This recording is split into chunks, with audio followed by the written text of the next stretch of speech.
느헤미야 6장 15절, 우리 7장 1절로 4절까지만 읽었지만 느헤미야 6장 15절 우리 같이 한번 읽어보겠습니다. 성벽 역사가 52일 만인 엘루롤 25일에 끝나매. 예루살렘 성벽 공사가 52일 만에 완공이 되었다고 말씀합니다. 예루살렘 성벽은 예루살렘이 바벨론에 의해서 멸망한 이후 거의 150년의 세월 동안 무너진 채로 있었습니다. 성벽을 다시 세우는 일은 반드시 필요한 일이었고 너무나 중요한 일이었지만 150년의 세월이 흐르도록 그 누구도 이루어내지 못했던 일이었습니다. 그런데 기도의 사람, 느헤미야 한 사람의 헌신과 결단으로 150년 동안 이루어내지 못했던 과업이 단 52일 만에 이루어지게 된 것입니다. 정말 기적 중의 기적이 아닐 수가 없습니다. 그런데 이 사건을 기록함에 있어서 너무나 간단하게 기록하고 있다고 지난 시간에 말씀을 드렸습니다. 방금 함께 읽은 느헤미야 6장 15절이 성벽 역사가 드디어 끝이 났다는 공식적인 기록 전부입니다.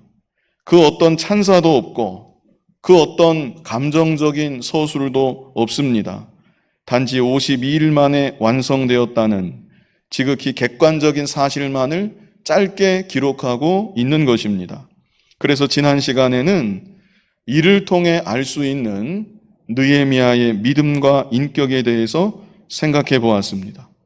먼저는 자신의 업적을 과장하지 않는 진실하고 겸손한 믿음이다.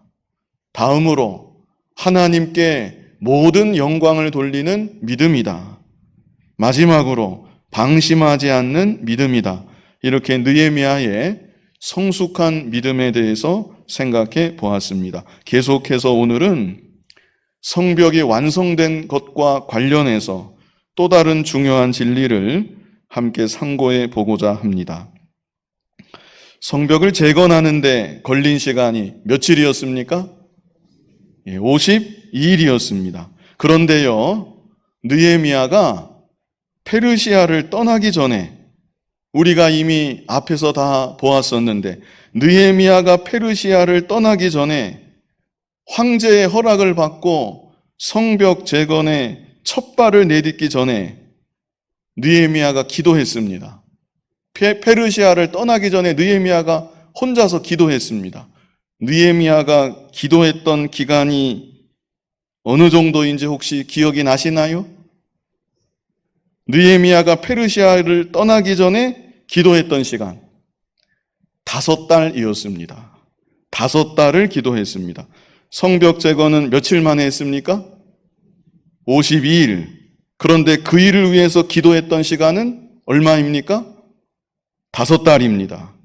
그래서 성벽 재건을 위해 실제 일한 시간보다 뭐 한 시간이 더 길었습니까? 기도한 시간이 훨씬 더 길었다는 것입니다. 게다가 느헤미야는 우리가 잘 아는 대로 그 5달만 기도했던 것이 아니었습니다. 느헤미야는 성벽 재건을 하는 동안 내내 항상 기도했던 것을 우리가 이제까지 보아왔습니다. 그리고 문제가 생길 때마다 항상 기도하는 느헤미야였지만 문제가 생길 때마다 더욱 간절히 하나님께 매달려서 기도했던 느헤미야였습니다. 그러므로 하나님의 일을 함에 있어서 본질적으로 중요한 것, 가장 중요한 것이 무엇인가? 그것은 일 자체라기보다 그 일을 위한 기도이다. 이 사실을 우리가 반드시 잊지 말아야 합니다. 기도가 참 중요하다. 적어도 믿는 사람이라면 아무도 이 말을 반박하지는 않을 것입니다. 그러나 그럼에도 막상 어떤 일을 당하게 되면 우리는 눈에 보이는 일에만 집착하게 되고 당장 눈에 보이는 일에만 몰두하게 될 때가 참 많습니다. 그러나 눈에 보이는 그 어떤 일들보다 더욱 중요한 일은 하나님께 기도하는 것입니다. 기도하는 것은 나의 부족함과 나의 능력 없음을 하나님께 고백하는 겸손한 태도입니다. 그리고 하나님의 도우심을 간절히 바란다는 진실한 믿음의 열매이기도 합니다. 반대로 기도하지 않는 것은 무엇일까요? 기도하지 않는 것은 내가 내 힘으로, 내가 내 지혜로 어떻게든 한번 해보겠다는 태도입니다. 전능하신 하나님의 도우심도 사실 그렇게 나에게는 필요하지 않다. 이런 교만의 열매이기도 한 것입니다. 그러므로 기도하는 나와 기도하지 않는 나, 누가 더 강하겠습니까? 기도를 조금 하는 나와 기도를 더욱 힘써 간절히 하는 나, 누가 더 지혜롭겠습니까? 우리가 기도하면 그때부터 하나님께서 역사하십니다. 반대로 기도하지 않으면 내 힘으로, 내 지혜로 살다가 그것이 최선이었다고, 최선의 길을 걸어왔다고 그렇게 스스로 생각하고 끝이 나는 것입니다. 하나님의 전능하신 능력은 한 번도 제대로 체험하지 못하는 것입니다. 그러므로 우리들은 기도하는 사람이 반드시 되어야 합니다. 기도할 뿐 아니라 더욱 힘써 기도하기를 결단해야 합니다. 마귀도 압니다. 우리의 가장 강력한 무기가 기도라는 것을 마귀도 알기 때문에 무엇을 방해하는가? 기도하지 못하도록 방해하는 것입니다. 외부적으로도 기도하지 못하도록 방해하고 마음에도 번잡스러운 마음이 들게 하고 산란한 마음이 들게 해서 어떻게 해서든 기도하지 못하도록 마귀가 방해하는 것입니다. 그러므로 우리들은 늘 깨어서 기도하기를 결단하고 더욱 간절히, 더욱 힘써 기도하는 기도의 사람들이 다 되어야 하는 것입니다. 출애굽기 17장을 보면 르비딤에서 이스라엘과 아말렉이 전쟁을 벌이는 내용이 있습니다. 그때 어떻게 되었습니까? 모세가 손을 들면 누가 이겼습니까? 이스라엘이 이겼죠. 모세가 손을 들면 이스라엘이 이겼습니다.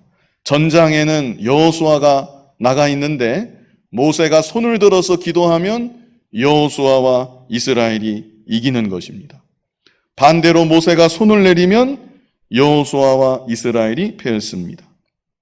그래서 승패가 결정되는 자리는 싸움의 자리가 아니라 기도의 자리였습니다. 당장 죽고 사는 격전지가 아니라 고요한 기도의 자리에서 이미 승패가 결정이 되었다는 것입니다. 기도하면 이기는 것이고 기도하지 않으면 지는 것입니다. 기도의 중요성을 결코 잊어버리지 말고 기도하는 일에 사활을 걸고 기도하기를 더욱 힘쓰는 저와 여러분이 다 되어야 하겠습니다. 계속 이어서 또 생각할 것은 150년 동안 해결되지 못했던 문제가 느헤미야가 나타나자 며칠 만에 해결이 되었습니까? 52일 만에 해결이 되었다는 사실입니다. 정말 놀라운 일이 아닐 수가 없습니다. 도대체 150년 동안 얼마나 많은 사람들이 무너진 성벽을 보아왔으며 그리로 지나쳐 왔으며 심지어 성벽이 세워졌으면 좋겠다. 이스라엘 백성들이라면 누구나 한 번쯤은 그런 생각을 했겠는데 그 누구도 해결하지 못했던 문제가 150년 동안 지속되어 왔던 문제가 느헤미야 한 사람이 등장하자 단 52일 만에 해결이 되었다는 것입니다.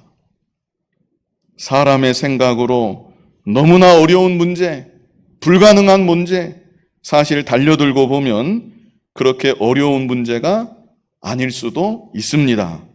무엇보다 하나님께서 역사하시면 간단하게 해결이 될 수도 있는 것입니다. 우리 앞에 놓여 있는 복잡한 문제들, 어려운 문제들, 내 힘으로 도저히 감당할 수 없을 것 같은 그런 문제들도 전능하신 하나님께서 역사하시면 이렇게 해결이 되는 줄로 믿습니다. 중요한 것은 느헤미야와 같이 우리가 무엇을 해야 됩니까? 기도해야 한다는 것. 느헤미야와 같이 기도하는 기도의 사람이 되어야 한다는 것입니다. 그리고 느헤미야는 기도만 한 것이 아니었습니다. 결단하고 순종하는 순종의 사람이기도 했습니다. 그래서 오늘날 우리들도 무슨 일에나 전능하신 하나님께 간절히 기도하는 기도의 사람이 먼저 되어야 하고, 그리고 믿음으로 결단해서 하나님 기뻐하시는 뜻에 적극 순종하며 나아가는 순종의 사람이 다 되어야 하겠습니다. 다음으로 볼 것은 도비아에 대한 느헤미야의 처신입니다. 도비아에 대한 느헤미야의 처신. 도비아가 어떤 사람이었습니까? 우리 지난 시간에도 보았었는데 도비아가 어떤 사람이었죠? 성벽 재건을 계속해서 방해했던 사람이었습니다. 그런데 그럼에도 유다의 많은 귀족들이 이 도비아하고 친밀한 관계를 맺고 있었습니다. 느헤미야 6장 17절, 느헤미야 6장 17절 우리 같이 한번 읽어보겠습니다. 또한 그때의 유다의 귀족들이 여러 번 도비아에게 편지하였고 도비아의 편지도 그들에게 이르렀으니, 자, 이 말씀 그대로 도비아가 유다의 유력한 귀족들과 늘 서신을 주고받았다는 것입니다. 각별한 사이였다는 것을 알 수가 있는 것이죠. 게다가 18절 우리 같이 한번 읽어보겠습니다. 도비아는 아라의 아들 스가냐의 사위가 되었고 도비아의 아들 여호하난도 베레게의 아들 무술람의 딸을 아내로 맞이하였으므로 유다에서 그와 동맹한 자가 많음이라. 자, 도비아가 누구의 사위가 되었습니까? 아라의 아들 스가냐의 사위가 되었다, 이렇게 말씀하지요. 이 아라라는 사람은 한 가문을 대표하는 유력한 인물이었습니다. 이 사람의 이름이 느헤미야 7장 10절에 나옵니다. 느헤미야 7장 10절을 보세요. 느헤미야 7장 10절을 보시면 아라 자손이 652명이요 그랬습니다. 포로에서 돌아온 사람들을 기록할 때 가문의 대표자 이름을 앞세웠는데 이렇게 아라가 언급되는 것을 볼 수가 있습니다. 그래서 도비아는 아라의 아들 스가냐의 사위가 되었다고 했는데 예루살렘 공동체 내에서도 나름 유력한 가문의 사위가 되었던 것입니다. 게다가 도비아의 아들은 여호하난이지요. 도비아의 아들 여호하난은 베레갸의 아들 무술람의 딸을 아내로 맞이했다고 말씀합니다. 베레갸의 아들 무술람의 딸을 아내로 맞이했다. 이 무술람이라는 이름을 잘 기억해 두시기 바랍니다. 이 무술람이 앞에서 나왔습니다. 느헤미야 3장 4절 우리 같이 한번 읽어보겠습니다. 스크린에도 느헤미야 3장 4절이 있습니다. 자, 여기 무술람이 어디 나오는지, 무술람의 딸을 아내로 맞이했다 그랬는데, 자, 4절 같이 한번 읽어보겠습니다. 그 다음은 학고수의 손자 우리아의 아들 무레못이 중수하였고 그 다음은 무세사발의 손자 베레갸의 아들 무술람이 중수하였고. 자, 여기 무술람이 나오죠. 그래서 무술람은 어떤 사람입니까? 성벽 재건에 참여했던 사람이었습니다. 여기 중수했다는 말이 성벽 재건을 했다는 뜻이잖아요. 그래서 하나님의 일에 적극 협력했던 사람 중에 한 사람이 무술람이었습니다. 그런데 도비아의 아들이 이렇게 하나님의 일에 협력했던 성벽 재건에 참여했던 무술람의 딸과 결혼을 했다는 것입니다. 도대체 무슨 일이 벌어지는 것입니까? 물론 자식 문제를 부모 마음대로 다 할 수는 없겠지만 너무나 안타깝게도 믿음의 공동체 안에 하나님을 대적했던, 하나님의 나라를 대적했던 도비야와 사돈을 맺게 된 사람들이 이렇게 있었다는 것입니다. 그리고 그뿐 아니라 본문 18절, 느헤미야 6장 18절 끝에는 유다에서 그와 동맹한 자가 많음이라 그랬죠. 도비야와 동맹한 자가 많음이라. 여기서 동맹을 맺었다는 것은 사업상의 문제로 서로 서약을 하고 함께 협력하는 관계가 되었다는 것을 의미합니다. 이 당시 도비야는 아주 유력한 사람이었습니다. 그래서 도비야와 동맹을 하면 물질적인 유익이 보장이 되고 사업도 더 크게 할 수가 있었을 것입니다. 그러나 아무리 그렇다 할지라도 그동안 성벽 재건을 방해했던, 하나님을 대적하고 하나님 나라를 대적했던 사람인데 물질적 유익을 위해 이런 사람과 동맹을 맺었다는 것은 참 이해하기 어려운 일이 아닐 수 없습니다. 그래서 심지어 19절 제일 앞부분만 보면 그들이 도비야의 선행을 내 앞에 말하고, 여기서 그들은 도비야와 관계를 맺고 있는 유다 백성들, 도비야로부터 실질적 도움을 받고 있는 유다 백성들, 유다의 귀족들입니다. 이들이 느헤미야에게 도비야의 선행을 계속 말해 주었다는 것입니다. 또 내 말도 그에게 전하매, 느헤미야도 도비야에 대해서 무언가 말을 했는데 그 말을 또 도비야에게 가서 전했다는 것이죠. 느헤미야는 도비야의 본질을 누구보다 잘 압니다. 지금 당장은 도비야가 여러 백성들과 친밀한 관계를 맺고 있고 물질적으로 도움도 주고 있고 여러 가지 선행을 하는지 모르지만 도비야의 근본은 하나님을 대적하는 자이다. 느헤미야는 분명히 알고 있습니다. 그래서 느헤미야가 도비야에 대해서 결코 좋은 말만 하지는 않았을 것입니다. 그랬더니 이 사람들이 느헤미야가 한 그 말을 도비야에게 그대로 가서 전했다는 것이죠. 그러자 도비야가 어떻게 했는가? 도비야가 내게 편지하여 나를 두렵게 하고자 하였느니라. 우리가 지난 시간에도 이 부분을 다 보았었는데 오늘 추가로 생각할 것은 느헤미야가 더 이상 이 일에 대해서 아무런 언급을 하지 않았다는 점입니다. 도비야로부터 편지를 받고 나서 느헤미야가 어떻게 대처했는지, 또 느헤미야를 좋게 여기는 백성들에게 느헤미야가 뭐라고 말을 해주었는지, 이에 대해서 더 이상 아무 말도 기록하지 않고 있다는 것입니다. 그래서 느헤미야는 더 이상 도비야에 대해서 다른 말이나 조치를 하지 않았던 것으로 보입니다.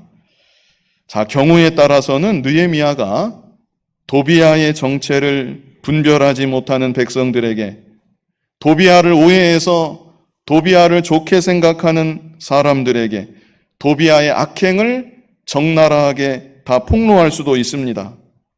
그 사람이 어떤 사람인지 알기나 하시는 겁니까? 그 사람은 이런 사람입니다. 이렇게 느헤미야가 말할 수도 있었다는 것입니다. 그리고 그렇게 하는 것이 어떤 면에서는 바른 일일지 모르겠다는 생각도 듭니다. 그러나 그 일이 믿음의 공동체의 유익보다 오히려 해가 되겠다고 느헤미야가 판단했던 것 같습니다. 지금 이런 경우에 참고가 될 만한 말씀을 예수님이 하신 일이 있습니다. 마태복음 13장 27절, 우리 같이 한번 읽어보겠습니다. 집 주인의 종들이 와서 말하되 주여 밭에 좋은 씨를 뿌리지 아니하였나이까? 그런데 가라지가 어디서 생겼나이까? 자, 여기서 좋은 씨는 알곡과 같은 좋은 성도들을 말하는 것입니다. 가라지는 불신자들을 말하는 것입니다. 오늘날 교회 안에도 알곡과 같은 성도들만 있는 것이 아니라 가라지도 분명히 있다는 것을 이런 구절을 통해서 알게 하여 주시는 것입니다. 이어서 28절 우리 같이 한번 읽어보겠습니다. 주인이 이르되 원수가 이렇게 하였구나. 종들이 말하되 그러면 우리가 가서 이것을 뽑기를 원하시나이까. 자, 누가 이렇게 했대요? 원수가 이렇게 하였구나. 사탄 마귀가 가라지를 믿음의 공동체 안에 두었다는 것입니다. 그래서 그 말을 들은 종들이 우리가 가서 이것을 뽑기를 원하시나이까? 주인께 여쭈었더니 뭐라고 대답하시는가? 29절을 같이 한번 읽어보겠습니다. 주인이 이르되 가만두라. 가라지를 뽑다가 곡식까지 뽑을까 염려하노라. 주인이 뭐라고 하셨습니까? 가만두라. 가만두라는 것입니다. 원수가 뿌리고 간 가라지를 알고 있는데, 분별하고 있는데 뽑지 말고 가만두라. 그리고 하시는 말씀이 가라지를 뽑다가 곡식까지 뽑을까 염려하노라. 무슨 말입니까? 가라지만 골라서 뽑으면 되겠는데 가라지 뽑는데 왜 곡식까지 뽑혀지는 것입니까? 아마 느헤미야가 당한 상황이 이런 상황이 아니었겠는가 싶습니다. 도비야의 정체를 적나라하게 다 드러내고 신랄하게 비판하고 몰아세운다면 믿음의 공동체 안에 도비야와 관계를 맺고 있는 많은 연약한 지체들이 상처를 받게 되는 것입니다. 물론 엄밀하게 말해서 상처받지 말아야 그것이 바로 된 것입니다. 사돈이 되었든지 물질적으로 동맹관계를 맺었든지 진리가 가장 중요한 것이니까 도비야에 대해서 뭐라고 말하든 도비야를 어떻게 처리하든 상처받는 것은 사실 믿음이라고 할 수 없습니다. 그러나 믿음의 정도가 다 똑같은 것은 아닙니다. 믿음이 자라난 사람이야 어떻게 되든 시험에 들지 않겠지만 믿음이 연약한 사람은 함께 뽑혀져 버릴 수도 있습니다. 도비야 편에 아예 찰싹 붙어서 도비야를 따라 나설 수도 있는 것입니다. 그러므로 느헤미야는 도비야가 전과 같이 직접적으로 해악을 끼치지 않는 이상 하나님께 모든 것을 맡기고 적극적으로 도비야의 악행을 들춰내지는 않았던 것입니다. 물론 누군가가 직접 물어본다면 느헤미야가 양심에 어긋나지 않게 도비야에 대한 진실을 말해 주었을 것입니다. 또 경우에 따라서는 도비야의 잘못된 면을 무조건 묵인하지도 않았을 것입니다. 다만 적극적으로 정의의 칼을 휘두르듯이 도비야를 처단해버리고 도비야와 내통하는 사람들 다 뿌리 뽑아서 제명시키고 출교시키고 느헤미야가 그렇게 하지는 않았다는 것입니다. 그 일이 다른 연약한 백성들에게 상처가 되고 오히려 믿음의 손해가 되고 공동체를 더 어지럽게 할 수 있는 일이었기 때문입니다. 오늘날 우리들도 이런 모습을 좀 생각하고 본받을 필요가 있습니다. 불의와 타협하라는 뜻은 결코 아닙니다. 때로는 모른 척하고 넘어가는 것이 더 유익할 때가 있다는 것입니다. 내가 직접 다 해결하려고 달려들지 말고 사사건건 이것은 이렇고 저것은 저렇다고 미주알 고주알 다 바로잡으려고 하지 말고 하나님께 맡기고 그냥 두는 것이 더 유익할 때도 있다는 것입니다. 그래서 때로는 들었지만 못 들은 듯 넘어가고 보았지만 못 본 듯 지나가고 그 수가 훤히 다 들여다 보이지만 속는 척 속아주고 그것이 때로는 상대에게 더욱 유익하고 공동체에도 더욱 유익할 때가 있다는 것입니다. 그래서 느헤미야는 참 훌륭한 지도자인 것 같습니다. 기도하는 지도자이고 하나님 앞에 결단하는 지도자이고 순종해야 될 때 끝까지 순종하며 나아가는 지도자이고 게다가 지난 시간에 보았지만 자신의 업적을 과장하지 않는 진실하고 겸손한 지도자이고 하나님께 모든 영광을 돌리는 지도자이고 그리고 자기 생각, 자기 주관에 사로잡혀서 함부로 재단하고 자기 의욕대로 앞서가는 사람이 아니라 전체를 볼 줄 아는, 무엇보다 연약한 지체들을 생각할 줄 아는 배려심이 있고 그릇이 큰, 정말 큰 인물이 아니었는가 하는 생각이 듭니다. 우리도 먼저는 가정에서 그리고 교회에서 내 의욕과 정의감, 물론 때로는 그런 것이 필요하기도 하지만 때로는 그런 면을 절제할 때도 있어야 된다는 것입니다. 그저 하나님께 맡겨야 되는 때, 그때를 잘 분별할 수 있는 지혜로운 사람들이 다 되었으면 좋겠습니다. 당장 가정에서 자녀들을 기를 때 어떤 경우는 그 순간을 지나치지 말고 잘못을 그 자리에서 지적하고 정신이 바싹 들도록 혼내야 될 경우가 분명히 있을 것입니다. 그러나 반면에 잘못했음에도 그저 모른 척 지나가는 것이 자녀의 신앙과 인격에 더욱 유익할 때가 분명히 있다고 생각을 합니다. 지나온 저의 과거를 생각하면 그렇다는 것입니다. 제가 지나온 어렸을 적 경험을 생각하면 그렇습니다. 만약 그때 나의 모든 것이 다 드러났다고 하면 내가 무엇이 되었겠는가? 나의 부모님이 사사건건 너 이거 잘못했어. 너 이거 고쳐야 해.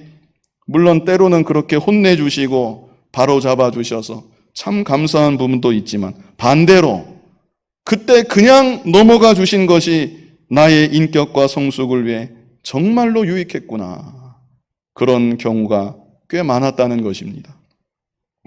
그래서 잘못을 일일이 다 지적하고 무조건 고치려 드는 것만이 능사가 아니라는 것입니다. 때로는 알면서도 모르는 척, 들었으면서도 못 들은 척, 다 파악하고 있으면서도 속아 넘어가는 척, 하나님께 맡기는 것입니다. 굳이 대응하지 않고 지나가는 것입니다. 그것이 더 유익할 때도 있다는 것입니다. 그런 지혜와 분별력까지 점점 갖추어 나아가는 저와 여러분이 되었으면 좋겠습니다. 이제 이어지는 7장 1절로 4절을 보면 느헤미야가 성벽을 완성한 직후에 무엇을 했는지, 성벽이 완성된 직후에 무엇을 했는지 여기 중요한 것을 말씀해 주고 있습니다. 본문 1절 같이 한번 읽어보겠습니다. 성벽이 건축됨에 문짝을 달고 문지기와 노래하는 자들과 레위 사람들을 세운 후에, 먼저는 느헤미야가 성벽을 파수하는 문지기를 세웠습니다. 또 노래하는 자들 세웠고 레위 사람들 세웠습니다. 이어지는 2절 같이 한번 읽어보겠습니다. 내 아우 하나니와 영문의 관원 하나냐가 함께 예루살렘을 다스리게 하였는데 하나냐는 충성스러운 사람이요 하나님을 경외함이 무리 중에서 뛰어난 자라. 자, 느헤미야가 지도자를 세운 것입니다. 여기 두 사람을 세웠는데 먼저 누구를 세웠습니까? 하나니를 세웠죠. 다 보고 계시죠? 하나니를 세웠습니다. 하나니는 내 아우 하나니 그랬습니다. 그리고 또 누구를 세웠습니까? 하나냐를 세웠습니다. 여기서 먼저 하나니는 느헤미야 1장에서 예루살렘의 소식을 느헤미야에게 전해주었던 사람입니다. 그래서 하나니도 예루살렘에 대한 지대한 관심을 가지고 있었고 지도자로 세움받기에 충분한 일꾼이었다는 것을 우리가 알 수 있습니다. 또 한 사람이 하나냐인데 여기 하나냐에 대해서는 설명하는 구절이 있습니다. 하나냐는 어떤 사람인가? 어떤 사람입니까? 충성스러운 사람이요 하나님을 경외함이 무리 중에서 뛰어난 자라 그랬습니다. 하나니는 자기 아우니까 그냥 별말 없이 넘어간 것 같고 하나냐에 대해서 말할 때 두 가지를 언급했습니다. 첫째는 충성스러운 사람이다. 두 번째는 하나님을 경외함이 무리 중에 뛰어난 사람이다. 그래서 느헤미야가 믿고 일을 맡길 만한, 다시 말해 하나님의 중요한 일을 감당할 만한 하나님 일꾼의 중요한 두 가지 덕목이 무엇인가? 두 가지가 무엇입니까? 먼저는 충성, 다음은 무엇입니까? 하나님을 경외하는 것. 보통 사람들이 은사를 얘기하고 재능을 얘기하고 이런저런 덕목들을 다 얘기를 합니다. 그런 것들이 필요치 않다는 것은 아닙니다. 그러나 가장 중요한 것은 무엇입니까? 충성입니다. 디모데후서 2장에도 그리스도의 좋은 군사에 대해 그 자격을 말할 때 첫 번째는 은혜 속에 강하고 그랬습니다. 군사니까 강해야 한다. 이것이 첫 번째였고, 다음으로 바로 말씀한 덕목이 충성이었습니다. 디모데후서 2장 2절 우리 같이 한번 읽어보겠습니다. 또 내가 많은 증인 앞에서 내게 들은 바를 충성된 사람들에게 부탁하라. 그들이 또 다른 사람들을 가르칠 수 있으리라. 어떤 사람들에게 부탁합니까? 충성된 사람들에게 부탁하라. 그래서 충성이 중요하다는 것입니다. 고린도전서 4장 2절에도 맡은 자에게 구할 것은 충성이다 그랬습니다. 하나님의 일은 하나님이 다 하시는 것입니다. 그러므로 하나님께서 사람에게 요구하시는 것이 대단한 능력을 요구하시지 않습니다. 능력은 하나님의 능력으로 충분합니다. 지혜도 마찬가지입니다. 하나님의 지혜는 전지하신 지혜입니다. 하나님이 우리에게 요구하시는 것은 우리의 충성입니다. 우리는 충성하기만 하면 되는 것입니다. 나에게 주신 적은 능력 다 기울여서 최선을 다해 나아가면 되는 것입니다. 그러면 하나님께서 그 충성을 통해 역사하시고 충성을 통해 하나님의 완전하신 뜻을 이루어 가시는 것입니다. 충성되지 못한 사람, 아무리 재능이 많고 아무리 영리하고 능력이 많아도 하나님께서 그런 사람은 사용하지 아니하십니다. 다음으로 하나님을 경외하는 것입니다. 그런데 하나님 경외도 그냥 보통 경외가 아니라 여기 뭐라고 말씀했습니까? 하나님을 경외함이 무리 중에서 뛰어난 자라. 그래서 하나님을 경외하되 구별될 정도로 경외할 수 있는 사람, 최고로 경외할 수 있는 사람, 그 사람이 하나님의 일꾼으로서 이 좋은 요건을 갖추고 있는 사람입니다. 하나님 앞에서 벌벌 떨 수 있고 말씀 앞에 벌벌 떨 수 있고 하나님께 절대 복종하는 사람, 그 사람이 하나님의 중대한 일을 맡을 만한 믿음의 사람인 것입니다. 본문 3절로 4절 우리 같이 한번 읽어보겠습니다. 내가 그들에게 이르기를 해가 높이 뜨기 전에는 예루살렘 성문을 열지 말고 아직 파수할 때에 곧 문을 닫고 빗장을 지르며 또 예루살렘 주민이 각각 자기가 지키는 곳에서 파수하되 자기 집 맞은편을 지키게 하라 하였노니 그 성읍은 광대하고 그 주민은 적으며 가옥은 미처 건축하지 못하였음이니라. 자, 3절을 다시 보면요. 해가 높이 뜨기 전에는 예루살렘 성문을 열지 말아라 그랬습니다.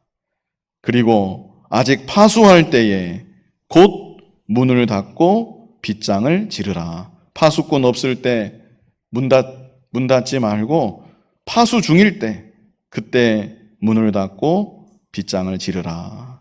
이렇게 느헤미야가 명하는 것입니다. 그래서 이것은 철저하게 물 셀 틈 없이 성벽을 파수해야 된다는 것입니다. 성벽을 성공적으로 세웠습니다. 그러나 더 중요한 것은 세워진 성벽을 잘 지켜 나아가는 것입니다. 오늘날 우리들도 우리 자신을 잘 지키는 것, 그것이 참 중요합니다. 언제 원수 마귀가 나의 마음의 성벽을 넘고 내 마음을 침입하고 내 마음을 점령하고 내 안에 악한 마음을 심어주고 나를 잘못된 길로 이끌고 갈지 알 수가 없습니다.